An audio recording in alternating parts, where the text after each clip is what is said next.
ჩვენ კი განვაგრძობთ სპორტული ლიტერატურა საკმაოდ საინტერესო, პოპულარული და როგორც აღმოჩნდა, ბევრად უფრო გაყიდვადი პროდუქტი, ვიდრე ფენტეზი და დეტექტივია. გამომცემლობა არტანუჯმა ბოლო წლებში არაერთი ცნობილი ფეხბურთელის ავტობიოგრაფია გამოსცა. თუმცა ყოველს ერთად გაყიდვებით ბევრად აჯობა გიორგი კეკელიძის გურულმა დღიურებმა, რომლის ერთ-ერთი ნაწილის 9-თავიანი ფეხბურთის ზღაპრის პრეზენტაციას დღეს შედგება. ნახოთ დათო აბრამიშვილის სიუჟეტი. 9-თავიანი ფეხბურთის ზღაპარი, ასე ქვია გიორგი კეკელიძის ესეისტურ კრებულს, რომელიც გამომცემლობა არტანუჯმა გამოსცა. კრებული ერთგვარი გაგრძელებაა გურული დღიურების, რომელმაც ქართულ საგამომცემლო საქმეში ერთგვარი გარდატეხა მოახდინა და 3 თვეში 10,000-ზე მეტი ეგზემპლარი გაიყიდა. თუკი მანამდე ქართული წიგნის ბაზარზე მოწინავე რეიტინგებს როულინგის ჰარი პოტერი და სტიგ ლარსონის გოგონა დრაკონის სტატუთი არავის უთმობდა, წარსულს ჩაბარდა.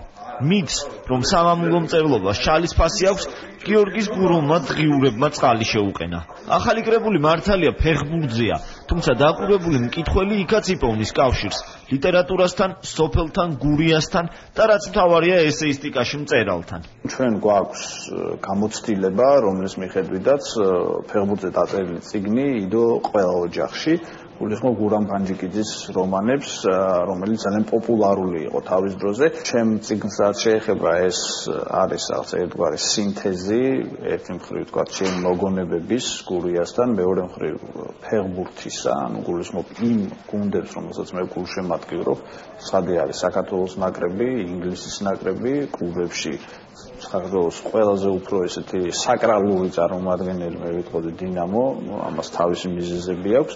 Manchester United და არის ასევე ლიტერატურა და ვცდილობ რომ ვთქვათ ეს ყველაფერი ერთმანეთთან რაღაცით დავაკავშირო და შესაბამისად ამ პატარა წიგნში რომელიც რამდენიმე ესესგან შედგება 9 ესე არის ერთგვარი ვთქვათ რაღაცა ესეთი ცოტა სახალისო და ამავდროულად შეძლების დაგვარად ანალიტიკური სინთეზი გავაკეთე. წიგნში სულ 9 ესეა ტყავის ბურთის სამამულო ისტორიით დაწყებული პოლ გასკოინის შფოთიანი ცხოვრებითა და ინგლისური ფეხბურთის თამდევი ფიასკოთი დამთავრებული. მართალია ფეხბურთს ადრე უკეთ ვთამაშობდით ვიდრე დღეს და ჩვენში ნამდვილი გულშემატკივარი დღეს შეიძლება გურულებზე ცოტანიც იყვნენ, მაგრამ მთავარი მაინც სპორტული ლიტერატურის როგორც ჟანრის განვითარებაა. ამ მხრივ კი საქართველოში წარსულში გურამ ფანჯიკიძეს, დღეს კი აკა მორჩილაძეს და დათო ტურაშვილს თუ დაუწერია. გიორგი კეკელიძის 9-თავიანი ფეხბურთის ზღაპარიც თამამი და რაც მთავარია გაბედული მცდელობაა, რომ სხვამაც დაწეროს. სარბიელის თაობა ნამდვილად სერიოზულ ტექსტებს წერდა თავის დროზე, სერიოზულ გულისხმობ იმას, რომ ეს არ იყო ნიუსური ტიპის ტექსტები მხოლოდ, ანუ იქვე იქმნებოდა პრინციპში ეს საფეხბურთო ლიტერატურა. მაგრამ რატომღაც ვთქვათ ეს ყველაფერი რაღაცა ფრაგმენტულად იქცა და გარკვეულწილად ამას არ აქვს სისტემური ხასიათი, რაც გასაკვირი ამბავია ჩემთვის კიდევ ერთხელ ამბობ, ჩვენ მხოლოდ 90-იანების თაობა კი არა, მაგალითად ყავს 80-იანების თაობის ძალიან ბევრი ისეთი აქტიურ ასაკში მყოფი ხალხი, რომლის მოგონებები წიგნებოდა ძალიან საინტერესო. Well, there's a long ball through and oh my god, an insane goal!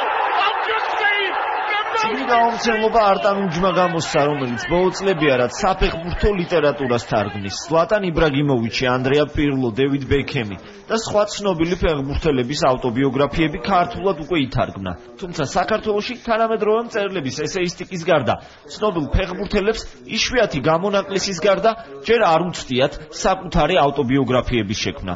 ზედიზედ გამოიცა აკა მორჩილაძისა და გიორგი კეკელიძის წიგნები, უახლოეს ხანებში დათო ტურაშვილის წიგნით შეემატება. ეს კიდევ ერთი ნაბიჯია იქითკენ, რომ ბევრი დაიწეროს, ბევრი ვისაუბროთ თანამედროვე ფეხბურთზე, თანამედროვე ფეხბურთის განუყოფელ პერსონაჟებზე, იმაზე რაც გვახსოვს, იმაზე რაც გვსმენია, რაც გვინახავს.